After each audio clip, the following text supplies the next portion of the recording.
Social মিডিয়ায় কাজ করতে হলে শিডিউলের কোনো বিকল্প নাই। যেকোনো কিছু টাইম মেইনটেইন করে কিন্তু ফেসবুক বা যেকোনো প্ল্যাটফর্ম করতে বলে। আপনারা যদি টাইম মেইনটেইন করেন এর যে ফল পাবেন এরও কিন্তু সত্যি কোনো বিকল্প নাই। খুবই আপনাদের জন্য হেল্পফুল হবে যদি আপনারা ভিডিও থেকে শুরু করে প্রতিটা জিনিস টাইম মেইনটেইন করে ছাড়েন।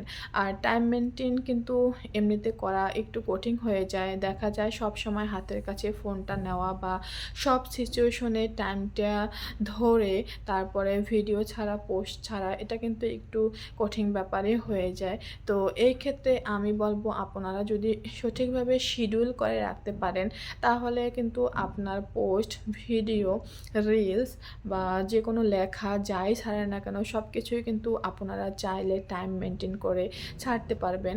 আর সেটা হচ্ছে শিডিউল করে। এখন অনেকেই জানে না কিভাবে শিডিউল করতে হয় বা অনেকেই দ্বিধাদ্বন্দ্বের মধ্যে ভোগে কিভাবে সঠিকভাবে তারা শিডিউল করবে। তো আপনাদের আজকে শিখিয়ে দেব কিভাবে আপনারা সঠিকভাবে শিডিউলটা করতে পারেন। তো আপনারা যেটা করবেন এভরিডে যখন একটা পোস্ট করতে বলে স্টোরিতে, তো এই পোস্টটা সাধারণত উইকলিভাবে দিয়ে থাকে। তো প্রতিটা উইকই দেখা যায় এরকমের ৭ দিনের একটি স্টোরি পোস্ট থাকে আপনার চ্যালেঞ্জে। তো এই পোস্টটা আপনারা সাধারণত করবেন রাত্র ১২টার পরে। তো আপনি যদি প্রতিদিন রাত্র ১২টার পরে এই পোস্টটা করতে পারেন তাহলে কিন্তু আপনি লিডার বোর্ডে অনেকটা এগিয়ে থাকবেন।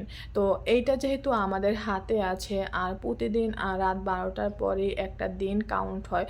তাই প্রতিদিন এই পোস্টটা আপনারা দিনের শুরুতে একদমই ১২টা থেকে শুরু করবেন। তো ১২টা থেকে যদি আপনি এই পোস্টটা ছাড়েন তাহলে ওই দিনের কাউন্ট কিন্তু আপনার রাত্র ১২টার পরেই হবে। তারপরে দেখা যায় সকাল ৭টায় আপনি একটি লেখা ছাড়তে পারেন এবং ৮টায় একটি ছবি ছাড়তে পারেন। তারপরে ২ ঘন্টা গ্যাপ দিবেন। তারপরে ১০টার দিকে একটা রিলস ভিডিও ছাড়তে পারেন। তারপরে যেটা আপনারা করবেন একটি বড় ভিডিও আপনাদের ছাড়তে হবে। তো বড় ভিডিও ছাড়ার জন্য আপনারা মাঝখানে আবারও ২ ঘন্টা গ্যাপ দিবেন। ২ ঘন্টা গ্যাপ দেওয়ার পরে যখন ১২টা বাজবে তো তখন আপনারা একটা লং ভিডিও ছাড়তে পারেন। আর এর মাঝে যেটা আপনারা করবেন স্টোরিতে আপনারা নানা রকমের ছবি, লেখা তো এগুলো কিন্তু ছাড়তে পারেন। স্টোরিতে কিন্তু ছাড়লে সেটা কিন্তু অনেক রিচ এবং এঙ্গেজমেন্ট বেড়ে যায় আর আপনাদের জন্য অনেক উপকারী হবে। আর হচ্ছে আপনারা যখন বড় ভিডিও ছাড়বেন তখন কিন্তু তারপরে মিনিমাম ২ থেকে ৩ ঘন্টা গ্যাপ দিতে পারেন। আবার চাইলে এর ভিতরে একটা পিকচার বা লেখাও আপনারা ছাড়তে পারেন। তো দেখা যায় যদি সময় ১২টা এই সময় যদি একটা বড় ভিডিও ছাড়া হয় তাহলে দেখা যায় ২ ঘন্টা গ্যাপ দিয়ে ২টার দিকে আবার একটা পিকচার ছাড়তে পারেন, তারপর একটা লেখা ছাড়তে পারেন। তো মোটামুটি দেখা যায় মাঝখানে আপনারা ১-২ ঘন্টা পর যদি এভাবে লেখা ছাড়তে পারেন, ছবি ছাড়তে পারেন তাহলে কিন্তু আপনাদের রিচ এঙ্গেজমেন্ট অনেক গুণে বেড়ে যাবে।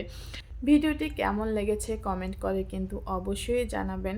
আপনি যদি আমার ইউটিউব চ্যানেল থেকে আমার ভিডিওটি দেখে থাকেন তাহলে চ্যানেলটি অবশ্যই সাবস্ক্রাইব করে দিবেন। আর যদি আমার ফেসবুক পেজ থেকে দেখে থাকেন তাহলে ফলো দিয়ে অবশ্যই পাশে থাকবেন। তো আজকের মতো এখানেই সমাপ্তি। সবাই অনেক বেশি ভালো থাকবেন, সুস্থ থাকবেন। সবাইকে অসংখ্য ধন্যবাদ।